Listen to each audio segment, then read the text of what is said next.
PK52, the Saturday morning meeting. Hey, I wanted to finish up with what I did last week. All right, first of all, you guys know that I just bought a pre-owned vehicle. I want to preface this by saying that I did not buy it from a Toyota store. There was nothing in inventory in any Toyota stores in the area. I looked, I went to them first and couldn't find anything, so I did buy it from a dealership. So a factory-owned dealership, not an independent. But I want to go back and say a couple of things about what happened to me during the purchase. I let every place know that I was coming to look at the vehicle. I selected the vehicle digitally. I let them know exactly what the stock number was, which exact vehicle that I was interested in, and no dealership sent me back any information on the vehicle at all. I went to a Chrysler store about an hour and a half out of town. They had an FJ, it was 2013, less than 60,000 miles on it. So I was kind of interested to see something with that low of miles on it and why it wasn't driven. I went out there and they said, you know, you need to drive it. And I said, I really don't need to drive it. It says it's got a horrible blind spot and I might decide I don't like it if you put me in it. And the salesperson says, hey, well, we've never been in it before. It's kind of like a Jeep, right?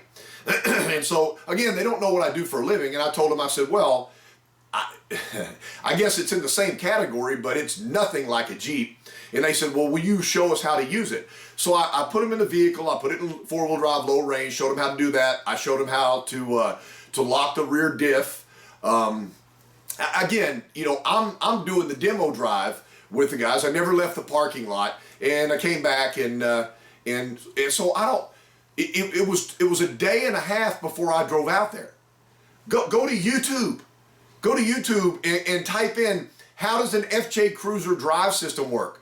What are the best things about an FJ Cruiser? I swear to you, there've got to be 50 to 60 videos out there that you could have seen something about the FJ, so when the customer actually shows up to look at the vehicle that you're trying to sell them, that you have something to talk about. So I want you guys to know, in every dealership that I went to, and again, it's not a Toyota store, but a lot of you guys out there sell a lot of pre-owned vehicles. So you may know nothing about a Kia, or you may know nothing about a Mazda, or you really might not know anything about a Ford, even though Ford's out there forever. So before the customer comes in, go to YouTube or type in key selling features on the 2016 Ford Focus, Ford Fusion, and there'll be somebody from Torque News, Road and Track, somebody did a video of this vehicle and listed the features that they thought were good about this vehicle, and in turn listed the features that they thought weren't as good. But why would you not prep yourself before the customer comes in? One of two reasons. Either you don't care and you're just going to let them look at the vehicle, or you're not going to be in the car business. Listen, I know when I talk to you guys like this that you go, well, KC's not talking to me. And if you just said that, I'm probably not talking to you. But I go to these meetings and I'll put 50 plus people in a room for a session. And I know less than 40, 30% of the people that are there. I've been there with it 2 or 3 times that year and I don't know anybody. That means the turnover in the car business is gigantic. If you were very satisfied with where you worked, very satisfied with your ownership and management, very satisfied with the money you were making, very satisfied with your future opportunities with this company, there would be no turnover because you own your own business. And I look out and Jerry hit me from, you know, and Jerry, if you're watching this and everything, love you, brother. You're amazing. So he's up at Spartan Toyota. So he averaged 68 deliveries a month for the entire year of 2019. And so there's something about the difference between somebody that's doing 8 to 12 cars a month and somebody over here doing 68 deliveries a month. Now I'll let you know that the majority of the things that Jerry sells are pre-owned vehicles. The first question you might ask somebody when they come on your pre-owned lot is, you know, what's most important to you about your vehicle purchase? And at least you can find out what research the customer said. Well, here's the things that I really liked about this vehicle, and this is why I'm looking for it. So you're at a Toyota store and you're selling a Chevrolet.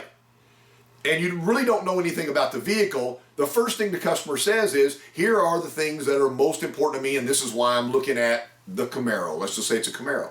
And now you know what their hot buttons are, and you have a conversation about that. So that's interesting. There's a lot of cars that have the same type of features. Why did you pick the Camaro? So you're not exposing yourself to not knowing the product and not selling Chevrolets for a living.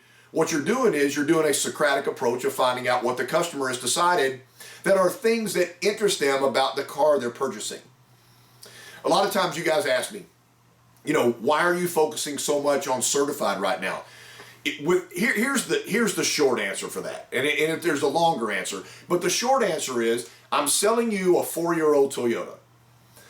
Maybe I know something about that model, maybe I don't. Maybe I started working for Toyota 3 months ago, and I'm really still trying to learn the new product out there because there's so much to learn with the technology of the 2019 and 2020 models that I'm really inundated of trying to find out just some topics to discuss on the 2020 Camry XSE. And I really haven't learned the product yet, 90 days into business.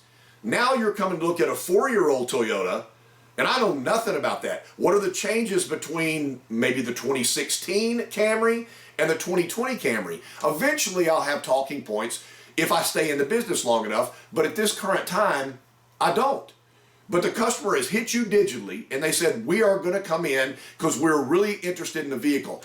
I told you in the session last week, I digitally decided that every vehicle I look at was something that I would buy. There was no dealership that I went to saying, oh, I'm just gonna go look at this vehicle, I'm not gonna buy it. If I made an attempt to drive to the dealership, they already had 20 or so pictures of the vehicle. They had the mileage. I had the Carfax. I had everything I needed to make a purchasing decision physically on the vehicle. Not the salesperson, not the dealership, none of that yet, but the vehicle, every vehicle that I drove to look at, I was willing to buy because I'd already done my research. And the salesperson in every situation added nothing to my research. They didn't even ask me why I was buying an FJ. None of them. Not one person said, man, there's a lot of decisions you could make in this class of vehicle out there. Why did you choose the FJ? And why does 112,000 miles not concern you? So what are your mileage restrictions? They didn't ask me anything. I went to buy a 7-year-old 112,000 mile vehicle and they didn't want to know why. The worst scenario could be I didn't buy it from them, but I told them why, and the next person that came to look at it, they used what I said to sell the vehicle. I don't know, maybe I'm making it too simple. I try to get there. So everybody says, Casey, why do you do certified? I've got a Toyota here, and let's say it's 3, 4, 5 years old, and I really don't know a whole lot about it. Let's say it's a Venza, and of course Venza's coming back, but I just started working for Toyota. I've never even seen a Venza before. My son's a tech, and the other day he says, hey Dad, we had a Matrix in. The Matrix was a great vehicle, but now they have so many miles on them that people don't take them to Toyota dealerships to service them anymore because they think they're getting a better deal at some stupid aftermarket place that doesn't have any idea about the technology of Toyotas. They still should be bringing that Matrix into Toyota dealerships. That's a whole different video, isn't it?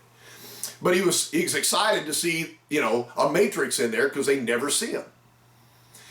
When I sell certified, I can sit there and go, it's a Camry. It was a #1 seller that year. This is a tremendous package. Let's say it's an XLE V6. This is a highly sought after deal. It's hard for us to get these, but here's the package you get along with the vehicle. So once they've told me why they were looking at a Camry and why they were looking at that year model, then I come back and I go, on this vehicle you get a 1-year, 12,000 mile comprehensive warranty. That is thrown in, doesn't cost you anything. I call it free, Toyota calls it complimentary. And you get a 7-year or 100,000 mile warranty. 7 years from the day you buy the car or 100,000 miles on the odometer, and that costs you nothing. Along with that, just for peace of mind, the very first year, you get 1 year of unlimited mileage roadside assistance. Wipe all that free stuff out that would cost you money if you're buying a car somewhere else. You have to buy that. We're giving you all that for free, which values the car up. Everybody say value up in your mind, value up. Then I come back and I go, we have a skilled and trained Toyota technician Could be to the level of a master, but a certified technician to the level of master that has signed a legal document on this car saying that they've checked everything that Toyota requires them to check, everything that the dealership requires them to. If that's not enough, then the service director, who is the boss of the technician, signs off on the technician's work. If that's not enough, the used car manager that bought this vehicle with the sole process of I want this to be a certified vehicle also signs off, and you get a copy of this. I realize there's good mechanics around the United States. There's no doubt that there's people that can work on cars. I've met them.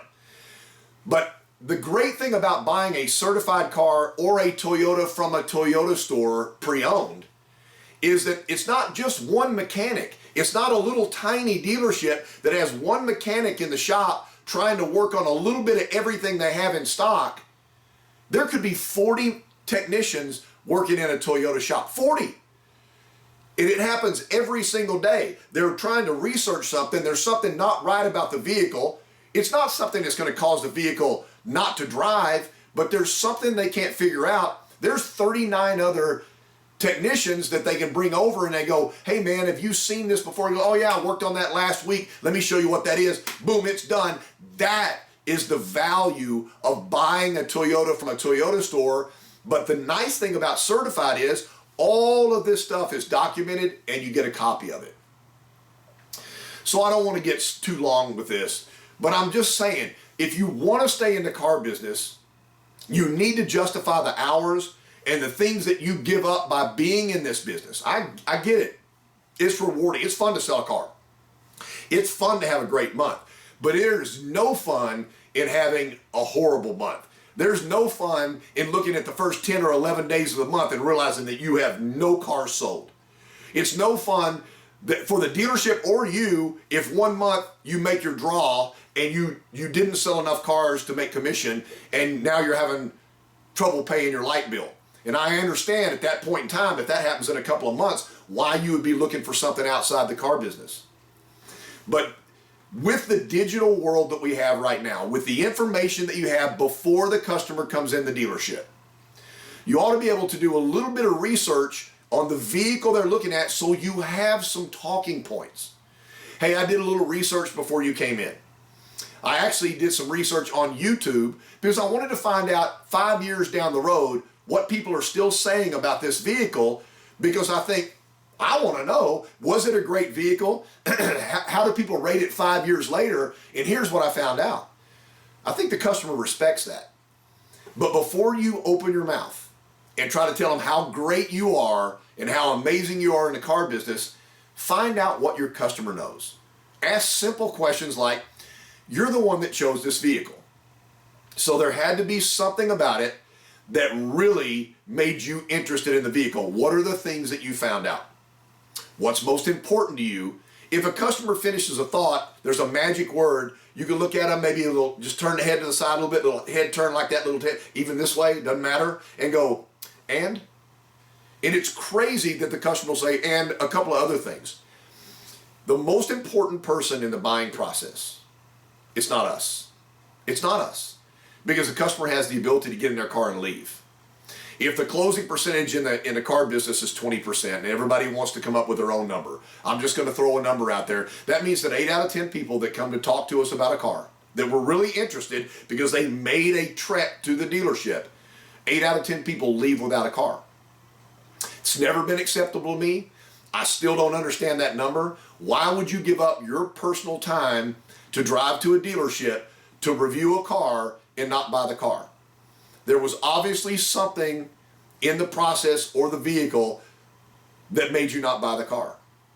If I'm buying real quick, my bad, but if I'm buying a 4-wheel drive, if it's a 4-wheel drive and it's not an all-wheel drive car, but a vehicle that you really know that can go off-road, excuse me, let's say 4Runner, let's say FJ Cruiser, let's say Sequoia, let's say Land Cruiser. And if you're looking at other brands, you know similar vehicles that are designed to really go off-road. Why wouldn't you get underneath the vehicle? Look at the skid plates, look for signs of rust, look for any leaks from any place that has lubrication in it. If you've done that, when the customer gets there, the first thing you say was, I jogged out here after you contacted me. I got underneath the vehicle with my flashlight and my camera. Here are pictures of the skid plates, the frame rails, and all the drive system. It looks to me like this vehicle has never been put in an off-road situation. So at least you know that the vehicle is solid and ready to go. That little bit of effort right there could make the difference in the sale. Think about what you have to sell. It's your energy, your knowledge, your ability to answer the questions before they're asked, and your ability to blend with your customer or customers that are there. Become part, don't be the process, become part of their process. Think about the things I've said. Stay with the car business. Grow your business. Get to the point where you're managing your own time and your own customers, and you're actually having fun. PK52, the Saturday morning meeting.